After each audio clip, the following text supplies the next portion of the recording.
Архиепископ Зосима вручил награды от патриарха. Ордена преподобного Серафима Саровского за помощь в строительстве храма Святой Троицы в селе Нагир удостоенный председатель промышленного районного суда Сослан Джиоев и меценат Асланбек Булацев. Архиерейские грамоты получили медицинские работники республики. В их числе министр здравоохранения Владимир Селиванов и его заместитель Таймураз Ревазов, главврач Северокавказского медицинского центра Александр Реутов и его заместитель Ольга Давыдова, врачи 3-й и 7-й поликлиники Людмила Зокова и Александр Фидаров. Всего награды в этот день получили 11 врачей. Большое спасибо владыке за награду.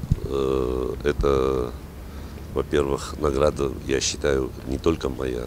Это награда моих врачей, с кем я работаю. Потому что клиника скорой медицинской помощи, она практически находится на передовой всего здравоохранения. Потому что все самое экстренное попадает к нашим врачам.